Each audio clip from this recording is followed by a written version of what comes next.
안녕하세요. 좋은 생각입니다. 오늘 뭐 한 가지를 설명을 드리고 싶은 게 전기 자전거 관련해서 얘기를 많이 드리고 있는데, 전기 자전거 중에 모터가 어디에 있느냐에 따라서 좀 달라집니다. 일반적으로 우리가 다 알고 있는 게 허브 모터, 그리고 가장 대중적으로 많이 사용하고 있는데, 그거에 조금 더 진보되고 조금 고급, 금액적으로도 봤을 때 그 고급 버전인 미드 모터가 있는데, 그 두 가지를 보여드리고 설명을 한번 드려보도록 하겠습니다. 그러면 한번 보도록 하겠습니다.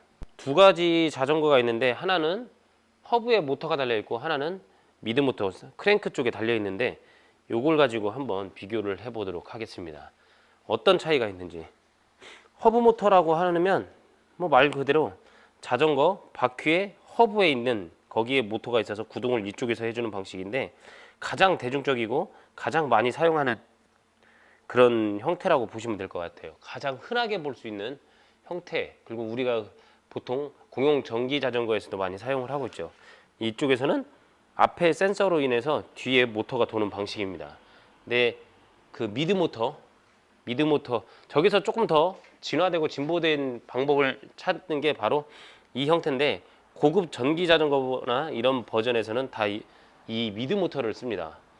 허브는 그냥 일반 자전거와 똑같이 되어 있는 일반 자전거고, 얘는 이쪽에 보면, 요 뒤에 보면 센서가 있어서 이 회전하면서 그 센서를 가지고 이용을 하는데, 물론 얘가 이제 토크로 줬을 때 토크로 인한 그런 조절이 되는 경우도 있는데, 이런 형태로 요즘은 완성차로 나오는데, 완성차로 나왔을 때 허브 모터에 비해서 이 미드 모터 센터 드라이브 방식이 가격이 조금 더 비쌉니다. 비싸고 장점이 되게 많고 이질감이라든지 이런 게 별로 없다라고 얘기들을 많이 해요. 사용해 보신 분들은. 그러면 이제 기존의 자전거에 이 미드 모터, 그러니까 이 허브 이제 이 모터를 장착하는 방식도 있는데, 수년 전에는 그게 불법이나 뭐 이런 거 없이 그냥 전기 자전거의 PM이나 이런 거에 관련된 내용들이 없다 보니까 그냥 장착을 하고 있었는데, 어느 시점부터 모터는 인증을 받을 수 있지만 이 모터를 장착한 자전거 전체는 인증이 안 돼 있는 거예요. 근데 이 자전거 같은 경우는, 이 모터를 장착을 하고 안전 인증을, KC 인증을 받아놓은 상태입니다. 그러니까 요건 이제 그 사고가 나거나 이런 건 크게 문제되진 않는데, 저 미드 모터를 달았을 경우, 별도로 달았을 경우는 사고 시 문제가 될 수 있다는 점. 그리고 그건 반드시 만약에 장착을 했다 그러면 그 자전거를 KC 인증을 받아놓는 게 좋다라고 봅니다. 그래서 여기에 장착이 되는 게 굉장히 그 타보면 전체적인 그 허브 모터와 이거의 차이점을 크게 느낄 수 있는 것 중에 하나라고 얘기는 해요. 어디서 구동을 모터가 돌아주느냐, 이 전기의 힘을 갖다가 얘가 이쪽에서 주느냐 아니면 저 바퀴 쪽에서 주느냐에 따라서 그 운행, 그러니까 라이더가 봤을 때 이쪽이 이질감이 더 적고 조금 더 큰 파워를 줄 수 있다고 얘기를 해요. 왜 그러냐면 얘는 앞에서 구동하는 쪽에서 구동을 해버리니까 그 힘을 주니까 내가 진짜 힘을 더 쓸 때 얘가 더 많은 힘을 발휘할 수 있는 거죠, 이쪽이. 그래서 저 뒤쪽은 조금 그 생활 자전거나 일반 전기 자전거 쪽에서 많이 쓰고, 이 미드 모터 같은 경우는 어디에 쓰냐면 산악 자전거, 산악 전기 자전거 같은 경우는 다 미드 모터라고 보시면 돼요. 그러니까 그 이유가 있겠죠, 아무래도.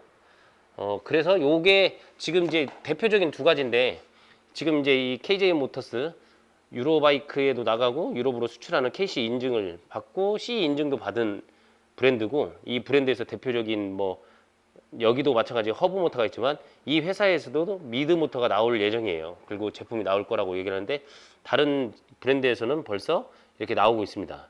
그래서 전기 자전거를 구매하시려고 하면 미드 모터냐 아니면 뭐 저렇게 미드 모터 가운데 달려 있느냐 아니면 허브 모터냐, 이거에 따라서 금액 차이도 있는데, 만약에 전기 자전거를 사서 투어나 이런 걸 좀 하시겠다라고 생각하시면 허브 모터도 좋긴 한데, 조금 자금이 여유가 있다면 미드 모터 쪽도 알아보시는 것도 나쁘진 않은 것 같아요.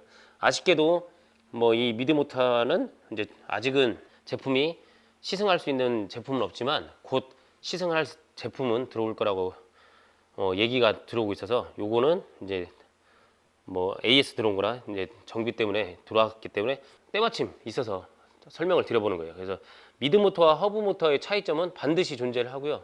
지금 고급 버전은 다 미드 모터로 가고 있다라고 생각을 하시면 됩니다. 그렇게 제품들이 다 나오고 있고요. 그 장점이 많기 때문에 아무래도 그럴 것 같아요. 그래서 두 가지 자전거 모터 방식이 모터가 어디에 있느냐에 따라서 한번 설명을 드려봤는데요. 뭐 궁금한 부분들이 있는 거라고 생각을 하거든요. 왜 저게 달려 있는지 뭐 이런 것도 있고, 그러니까 제가 설명한 거 외에도 다른 것도 있을 거라고 생각을 합니다. 그 이제 간략한 어느 위치에 있느냐에 따라서 그 설명을 드려봤고요. 또 전기 자전거 관리하는 거 이런 것도 한번 설명을 한번 드려보고 싶은데 그건 나중에 한번 반응 보고 말씀을 드려보도록 하겠습니다. 이상 허브 모터냐, 미드 모터냐, 센터 드라이브냐 요거에 대해서 한번 어떤 차이가 있는 건지 어떤 자전거인지 설명을 드려봤습니다.